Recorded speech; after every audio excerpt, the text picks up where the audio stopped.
बेरमपुर मध्य प्रदेश की वादियों में बसा एक खूबसूरत गांव। लेकिन इस गांव में छिपे थे कुछ ऐसे भयानक रहस्य जिन्होंने उस सदी में निवास करने वाले साहसी लोगों के दिल में भी एक खौफ पैदा कर रखा था।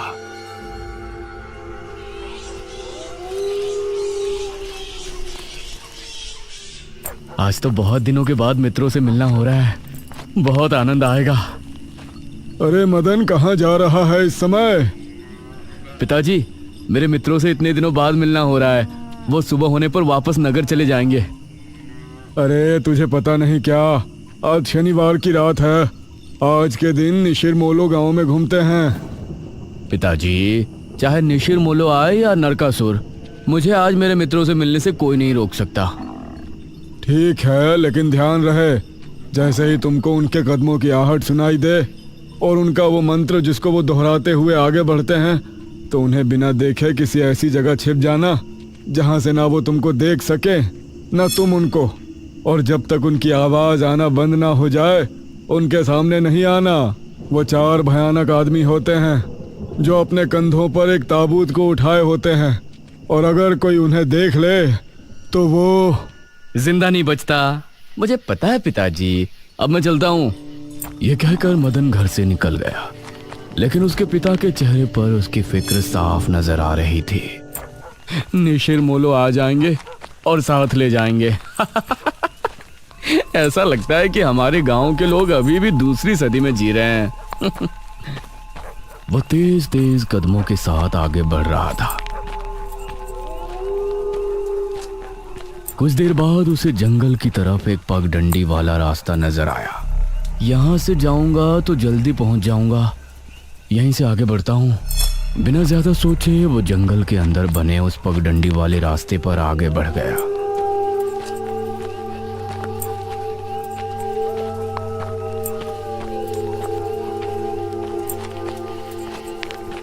आज तो बहुत मजा आने वाला है, मिलकर खूब मदिरा पान भी करेंगे।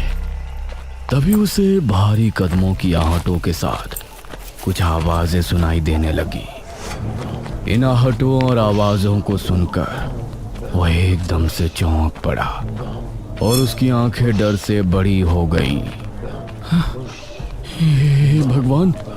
वो जल्दी से झाड़ियों की तरफ भागा और उनमें छिपकर बैठ गया। वो झाड़ियों की ऊंट में बैठा लंबी लंबी सांस ले रहा था। वो आवाजें अब और ज्यादा साफ होने लगी थी। उसे यकीन था कि अब वो लोग उसके करीब ही आ रहे हैं। उसने धीरे धीरे छिपकर अपनी एक आंख से उनको देखा और वो हैरान रह गया।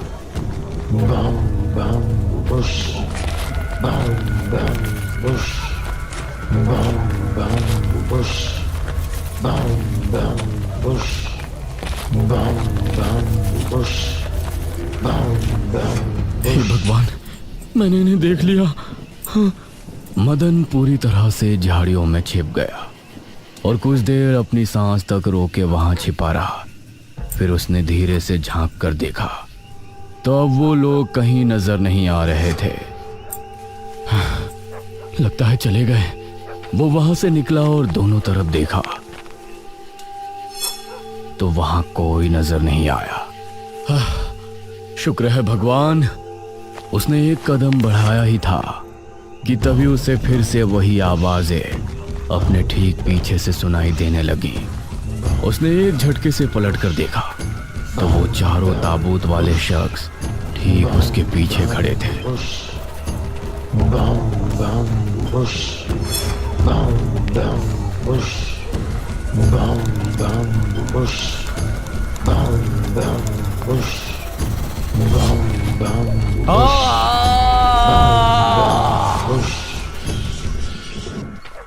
इस तरफ जब देर रात भी मदन वापस नहीं लौटा तो उसके पिता को उसकी चिंता होने लगी।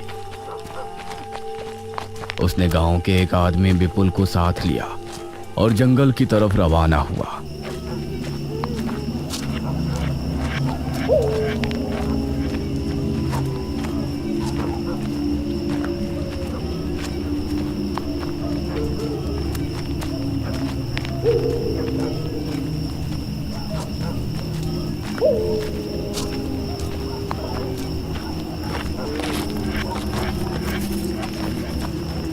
काफी देर बाद एक बरगद के पेड़ के पास जाकर उनके कदम रुक गए और आंखें खौफ से फट पड़ी। उन्होंने मदन को रहस्यमयी परिस्थिति में पाया। उसके चेहरे पर डर और आंखों में खौफ ऐसा नजर आ रहा था कि जैसे उसने हादसे से पहले बहुत ही भयानक मंजर देखा हो। मदन! 400 साल बाद अंधेरा जंगल, सुनसान रास्ता, चारों तरफ सिर्फ पेड़ पौधे और कोहरा। मेघना उनके बीच अकेली खड़ी थी। कोई है? क्या यहाँ कोई है? उसने कुछ कदम आगे बढ़ाए। उसके सवाल का कोई जवाब तो उसे नहीं मिला, लेकिन कुछ टपकने की टप टप की आवाज अब उसे बराबर आ रही थी। मैं यहाँ क्या कर रही हूँ? कौन लाया है मुझे यहाँ पर? वो खुद को वहां पाकर बहुत परेशान थी। तभी उसने देखा कि कोई चीज उड़ती हुई उसी की तरफ आ रही है। वो उसे हैरानी से देखने लगी। पास आने पर पता चला कि वो कोई विशालकाय भयानक पक्षी था। बचाओ! मेघना उससे बुरी तरह से डरकर भागने लगी और वो उसका पीछा कर रहा था।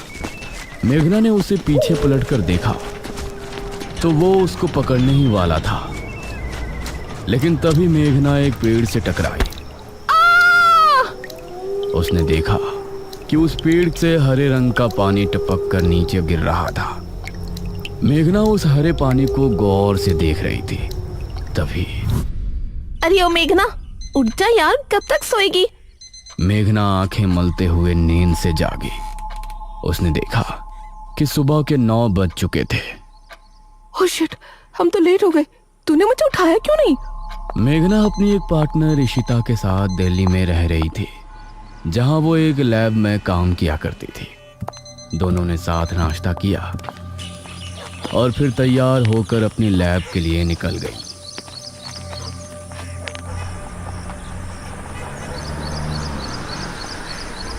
तेरा ऑमलेट खा खा कर मेरा पेट खराब हो चुका है। रोजाना कच्चा ही बना कर दे देती है। शुक्र मना कि कच्चा भी खाने को मिल तो रहा है। तेरे भरोसे रहेंगे तो वो भी नहीं मिलने वाला। सोकर ही 9 बजे उठती है।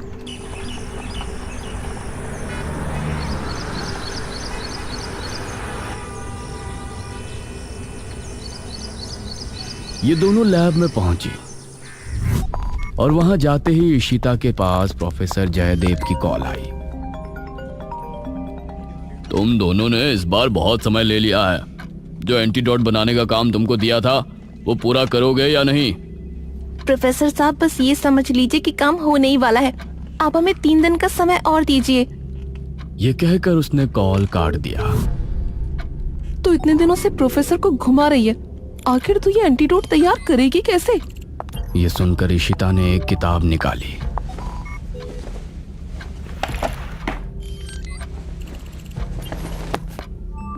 यार देख ये किताब, इसमें बहुत से ऐसे लिक्विड के बारे में लिखा है जिनकी कहानी पुरानी दंत कथाओं और लोक कथाओं से जुड़ी है। तो तू कहना क्या चाहती है? मुझे इस किताब में बहुत ही अनोखे लिक्विड के बारे में पता चला है, जिसे मृत्युंजय अमृत कहते हैं। हम उस लिक्विड का टेस्ट करेंगे और अगर वो हमारे काम का निकला तो उसे यूज भी कर सकते हैं। मृत्युंजय अमृत? देख, मैं तेरे साथ कहीं नहीं जाने वाली हूँ। ये सब बातें बकवास होती हैं। अरे देख तो सही, इस पेड़ से हर पूर्णमासी की रात ये हरा लिक्विड टपकता है। तभी मेघना ने देखा कि उस पन्ने पर किसी मृत्युंजय अमृत के बारे में लिखा था और उसमें ठीक वही पेड़ दिखाया गया था जो मेघना रोजाना अपने सपने में देखा करती थी। मतलब उस हरे पानी की बात ही इस किताब में लिखी थी। हे भगवान, क्यों हिला डाला ना, है ना इंटरेस्टिंग? मेघना ने कुछ सोचा और फिर जवाब दिया, हाँ तो हम दोनों कल ही बीरमपुर गांव के लिए निकलते हैं।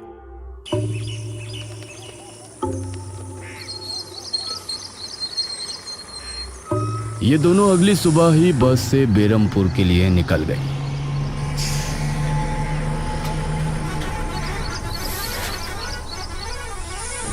वैसे एक बात बता, तू मेरे साथ वहां जाने के लिए एक ही बार में कैसे राजी हो गई?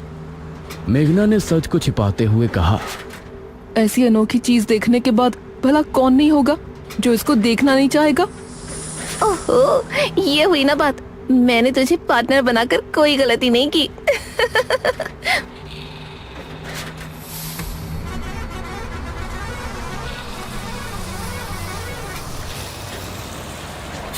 ये दोनों 5 घंटे के सफर के बाद एक जगह उतरी। इनके ठीक सामने एक बड़ा सा गेट था जिस पर नाम लिखा था बेरमपुर। इशिता और मेघना ने जैसे ही गेट के अंदर कदम रखा तो अचानक से मौसम बदला। सूरज मानो बादलों के पीछे छिप गया और एक हवा अपने साथ आंधी ले आई। अरे वाह, गांव का मौसम तो बहुत ठंडा है। इधर गांव के लोग भी अचानक बदलते मौसम को देखकर हैरान रह गए। अरे ये क्या, अभी तक तो काफी गर्मी थी, ये अचानक आंधी कहां से आ गई? मुखिया जी, लगता है बारिश भी जरूर आएगी। इधर मेघना और इशिता दोनों ही गांव की तरफ बढ़ रही थी। यार, ये गांव के लोग ठीक तो होंगे ना? गांव के लोग तो ठीक ही होते हैं, अजीब तो हम शहर वाले होते हैं। ये बात तो तूने बिल्कुल पते की कही। इशिता और मेघना दोनों गांव के चौक पर पहुंची। वहां एक कुआं भी था और वहीं मुखिया भी 2 आदमियों के साथ खड़ा था। अरे बच्चियों, तुम दोनों कौन हो? अब नमस्ते जी, मेरा नाम इशिता है और ये है मेरी दोस्त मेघना। अच्छा बेटा, वैसे हमारे गांव में किस वजह से आना हुआ? वो असल में वो अंकल, हम लोगों को अपनी स्टडी के लिए 5 गांवों के बारे में लिखना है, इसलिए हम लोग यहाँ आए हैं। इसके बाद और 4 गांवों में जाएंगे। ओह अच्छा, फिर तो ठीक है बच्चों, हम तुम्हारी जितनी हो सके उतनी मदद करेंगे। जी अंकल, क्या हमें यहाँ कुछ दिन के लिए रहने के लिए कोई घर मिलेगा किराए पर? अरे बच्चों, तुमको किराए की घर की क्या जरूरत है? तुम दोनों जब तक चाहो मेरे ही घर में रह सकती हो। ठकुराइन वैसे भी लड़कियों से बहुत प्यार करती है। जी शुक्रिया अंकल।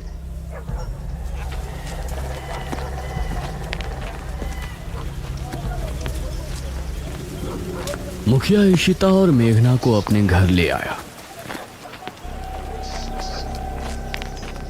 तभी घर के मंदिर में जल रहा दीपक बुझ गया। अजी सुनती हो ठकुराइन? जी आई। ठकुराइन कमरे से बाहर आई। नमस्ते आंटी।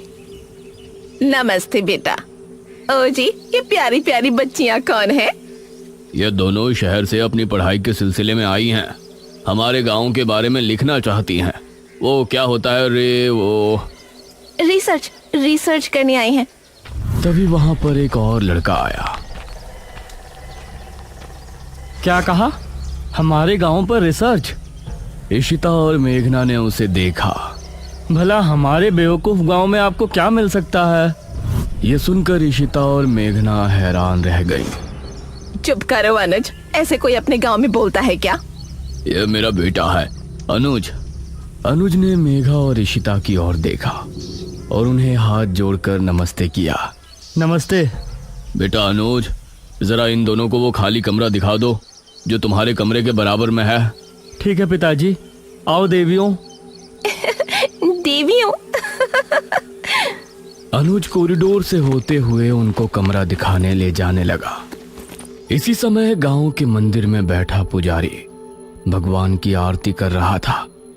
तभी अचानक से दिया बुझ गया। ये संकेत तो ठीक नजर नहीं आ रहे। हे प्रभु, रक्षा करना। वैसे आप लोगों को रिसर्च करने के लिए यही गांव मिला था? अरे हम लोगों को 5 गांवों के बारे में लिखना है, तो इसीलिए जो भी गांव पास दिखा चले आए। इसके बाद और किसी गांव में जाएंगे। अच्छा, वैसे यहाँ कुछ ऐसा है जो कि रहस्यमय या ऐतिहासिक हो? हाँ है ना, एक राजमहल। राजमहल यहाँ?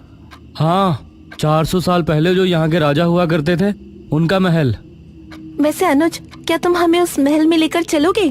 हाँ, तुम लोग जाना चाहोगी तो जरूर। तो ठीक है, रात को जब सब सो जाएंगे तो हमें वहाँ ले चलना। यह सुनकर मेघना इशिता को हैरानी से देखने लगी। रात के समय तुम लोग मजाक तो नहीं कर रहे? नहीं, हम तो चलने को तैयार हैं। तुम्हें डर लग रहा है तो बताओ। मेरा गांव है ये, मुझे क्यों डर लगेगा? ठीक है, ले चलूंगा, लेकिन पिताजी को और माँ को पता नहीं चलना चाहिए। ग्रेट। तो बताओ किस टाइम आ रहे हो? 12 बजे तक पिताजी और माँ दोनों सो जाएंगे। मैं उसी समय तुम लोगों को ले आऊंगा। हाँ सही है। ये कहकर अनुज ने उन्हें कमरे में छोड़ा और वहां से चला गया। ये क्या? हम तो उस मृत्युंजय अमृत के बारे में पता करने आए थे ना। अब हम ये राजमहल क्यों जा रहे हैं? अरे उसको सीधा पूछते तो उसे शक हो जाता ना। आज हम राजमहल चलते हैं और फिर कल उसे जंगल जाने को कहेंगे और वहाँ जाकर बातों ही बातों में उससे मृत्युंजय अमृत के बारे में पूछेंगे। ये सही है। इस तरफ गांव के लोग मौसम के बदलती ठंड से बहुत हैरान थे। पुजारी बार बार आसमान की तरफ देख रहा था, जहां उसे काला अंधेरा इधर उधर घूमता हुआ नजर आ रहा था। करीब 12 बजे जब मुखिया और उसकी पत्नी गहरी नींद में थे तो अनुज कमरे से निकला। अरे लगता है आ गया। इशिता ने उठकर दरवाजा खोला। हाय अनुज। तुम लोग तैयार हो? हाँ चलो, हम तो रेडी हैं। तो चलो। अनुज इनको लेकर घर से निकला और इन्होंने 2 गलियां पार कर ली थी। उफ, तुम्हारे गांव में हवा इतनी ज्यादा चलती है क्या? रोज तो नहीं चलती, लेकिन शहर की 2 लड़कियों के साथ लगता है उनके शहर का प्रदूषण भी आंधी के रूप में साथ आ गया। कुछ देर चलने के बाद ये तीनों एक बड़े से राजमहल के सामने खड़े थे, जिसे देखकर मेघना को कुछ याद आने लगा। ऐसा लगता है कि इस राजमहल को मैंने पहले कहीं देखा है। ये है राजमहल राजा सूरजभान का। वाकई में काफी आलीशान है। यह कहते हुए इशिता ने अपने कैमरे में उसकी एक फोटो ली। हमें खिड़की से अंदर जाना पड़ेगा, इसका दरवाजा सालों से जाम है। ये तीनों एक खिड़की के रास्ते राजमहल में पहुंचे और वहां की हर एक चीज मेघना को जानी पहचानी लग रही थी। इस तरफ गांव में आंधी का बहाव बढ़ने लगा था। सभी अपने अपने घरों में आराम से सो रहे थे।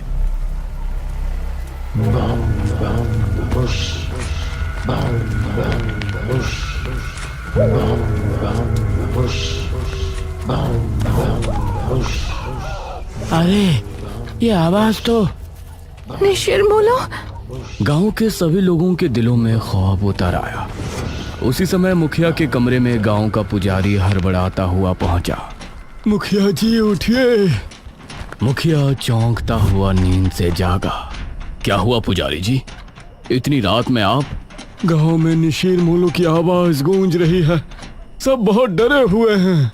पुजारी जी, ये कैसे हो सकता है? निशीर मोलो यहाँ कैसे आ सकते हैं? वो तो कई सालों पहले सो गए थे। जरूर कुछ ऐसा हुआ है जिससे वो जाग उठे थे। हमारा मन बहुत विचलित हो रहा है। गांव के सभी लोग अपने अपने घरों में जाग चुके थे और डरे बैठे थे। यह आवाज सभी के दिलों में खौफ पैदा कर रही थी। मेघना, इशिता और अनुज तीनों इस बात से बेखबर राजमहल में घूम रहे थे। ये कैसी आवाज है? हाँ, मैंने भी सुनी। ऐसा लग रहा था कि कोई सिपाही भारी जूतों के साथ गलियारे में चहलकदमी कर रहा है, लेकिन दूर दूर तक कोई नजर नहीं आ रहा था। उसी समय गांव के 2 आदमी संपत और कप्ता जंगल की सरहद पर बैठे हुए जुआ खेल रहे थे। अरे संपत यार, चल घर चलते हैं, अब बहुत समय हो गया। ओहो, अब तू हार रहा है तो घर चलते हैं। अरे चुपचाप पूरी बाजी खेल, इससे पहले तो मैं तुझे जाने नहीं दूंगा। हाँ। यह सुनकर कप्ता फिर से उसके साथ पत्ते बांटने लगा। उन दोनों को यह आवाज सुनाई दी। तेज आंधी की हवाओं में उनकी आंखें बहुत मुश्किल से खुल रही थी। उन दोनों ने देखा कि सामने से 4 आदमी अपने कंधों पर एक ताबूत उठाए मंत्र पढ़ते हुए चले आ रहे हैं। संपत और कप्ता इससे पहले कुछ करते, वो चारों आकर उनके सामने रुक गए। हवा का रुख थोड़ा कम हुआ। वो चारों अपनी लाल चमकती आंखों से संपत और कप्ता को घूर रहे थे। इधर इशिता, मेघना और अनुज को एक दरवाजा खुलने की तेज आवाज सुनाई दी और वो चौंक पड़े। न जाने उस दरवाजे से कौन निकला, जिसको देखकर ये तीनों चौंक पड़े। वहीं संपत और कप्ता के सामने खड़े वो चारों शख्स जो कि निशूर मोलो थे, उनके कंधों पर रखा ताबूत खुल गया और उसके खुलते ही संपत और कप्ता की चीख पूरे गांव के लोगों ने सुनी, जिसे सुनकर सभी गांव के लोग डर गए। ये किसकी चीख थी जी? निशिर मोलो, ये चीख किसी अनहोनी की संकेत थी। निशिर मोलो आखिर कौन है? क्या है मृत्युंजय अमृत? और क्या संबंध है मेघना का इन सब से? इन सभी सवालों के जवाब जानने के लिए हमारे साथ जुड़े रहिए इस कहानी के अगले भाग में भी।